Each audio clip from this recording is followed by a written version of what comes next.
There's no feeling more intense than starting over. If you deleted your homework the day before it was due, as I have, or if you left your wallet at home and you have to go back after spending an hour in the commute. If you won some money at the casino and then put all your winnings on red but it came up black. If you got your best shirt dry cleaned before a wedding and then immediately dropped food on it.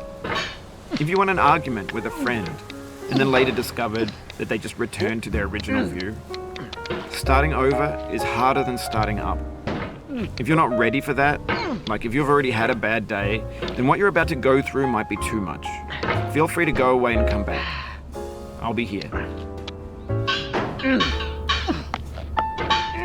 Alright, thanks for coming with me on this trip. I'll understand if you have to take a break at any point. Just find a safe place to stop and quit the game. Don't worry, I'll save your progress, always, even your mistakes. This game is a homage to a free game that came out in 2002, titled Sexy Hiking. The author of that game was Jazzuo, a mysterious Czech designer who was known at the time as the father of B games. And B games are rough assemblages of found objects. Designers slap them together very quickly and freely, and they're often too rough and unfriendly to gain much of a following. They're built more for the joy of building them than as polished products. In a certain way, Sexy Hiking is the perfect embodiment of a B game. It's built almost entirely out of found and recycled parts, and it's one of the most unusual and unfriendly games of its time. In it, your task is simply to drag yourself up a mountain with a hammer. And that act of climbing, in the digital world or in real life, has certain essential properties that give the game its flavor. No amount of forward progress is guaranteed. Some cliffs are too sheer or too slippery.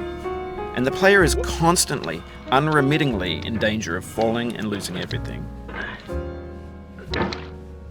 Anyway, when you start Sexy Hiking, you're standing next to this dead tree that blocks the way to the entire rest of the game. It might take you an hour to get over that tree, and a lot of people never got past it. You prod and you poke at it, exploring the limits of your reach and your strength, trying to find a way up and over. And there's a sense of truth in that lack of compromise. Most obstacles in video game worlds are fake. You can be completely confident in your ability to get through them once you have the correct method or the correct equipment or just by spending enough time. In that sense, every pixelated obstacle in Sexy Hiking is real. The obstacles in Sexy Hiking are unyielding, and that makes the game uniquely frustrating. But I'm not sure Jazzuo intended to make a frustrating game. The frustration is just essential to the act of climbing, and it's authentic to the process of building a game about climbing. A funny thing happened to me as I was building this mountain. I'd have an idea for a new obstacle, and I'd build it, test it, and it would usually turn out to be unreasonably hard. But I couldn't bring myself to make it easier. It already felt like my inability to get past the new obstacle was my fault as a player rather than as a builder. Imaginary mountains build themselves from our efforts to climb them, and it's our repeated attempts to reach the summit that turns those mountains into something real. When you're building a video game world, you're building with ideas, and that can be like working with quickset cement. You mold your ideas into a certain shape that can be played with, and in the process of playing with them, they begin to harden and set until they're immutable, like rock. And at that point, you can't change the world. Not without breaking it into pieces and starting fresh with new ideas. For years now, people have been predicting that games would soon be made out of prefabricated objects, bought in a store and assembled into a world. And for the most part, that hasn't happened, because the objects in the stores are trash. I don't mean they look bad or that they're badly made, although a lot of them are. I mean they're trash in the way that food becomes trash as soon as you put it in the sink. Things are made to be consumed and used in a certain context, and once the moment is gone, they transform into garbage. In the context of technology, those moments pass by in seconds. Over time, we've poured more and more refuse into this vast digital landfill that we call the internet. It now vastly outnumbers and outweighs the things that are fresh and untainted and unused. When everything around us is cultural trash, trash becomes the new medium, the lingua franca of the digital age. And you can build culture out of trash, but only trash culture. B games, B movies, B music, B philosophy. Maybe this is what digital culture is. A monstrous mountain of trash, the ash heap of creativity's fountain. A landfill with everything we ever thought of in it. Grand, infinite, and unsorted.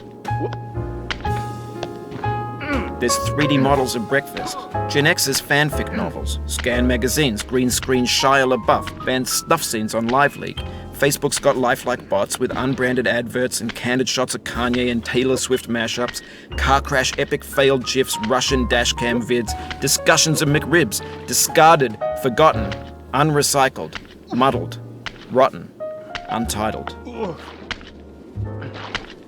Everything's fresh for about 6 seconds, until some newer thing beckons, and we hit refresh. And there's years of persevering, disappearing into the pile, out of style, out of sight. In this context, it's tempting to make friendly content that's gentle, that lets you churn through it but not earn it. Why make something demanding if it just gets piled up in the landfill, filed in with the bland things?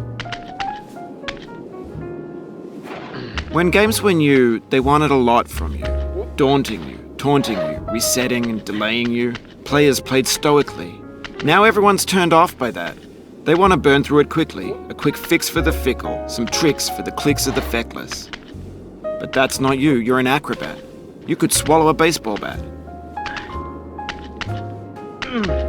Now I know, most likely you're watching this on YouTube or Twitch, while some dude with 10 million views does it for you, like a baby bird being fed chewed up food. That's culture too. But on the off chance that you're playing this, what I'm saying is, trash is disposable, but maybe it doesn't have to be approachable. What's the feeling like? Are you stressed? I guess you don't hate it if you got this far. Feeling frustrated? It's underrated. An orange is sweet, juicy fruit locked inside a bitter peel.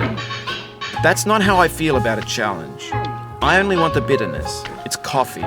It's grapefruit. It's licorice. It feels like we're closer now. Composer and climber, designer and user. You could have refused, but you didn't. There was something in you that was hidden, that chose to continue. It means a lot to me that you've come this far, endured this much.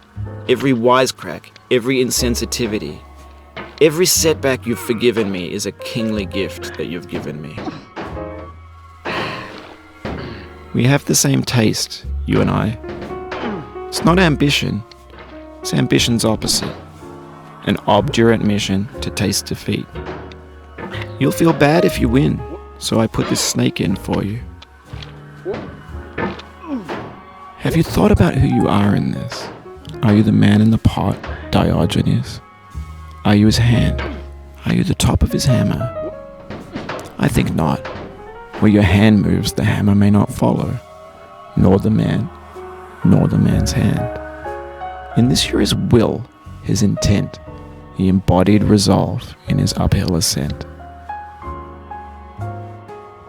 Now, you've conquered the ice cliff, the platforms, the church, and the rectory, the living room and the factory, the playground, the construction site, the granite rocks, and the lakeside. You've learned to hike. There's no way left to go but up, and in a moment I'll shut up. But let me say, I'm glad you came.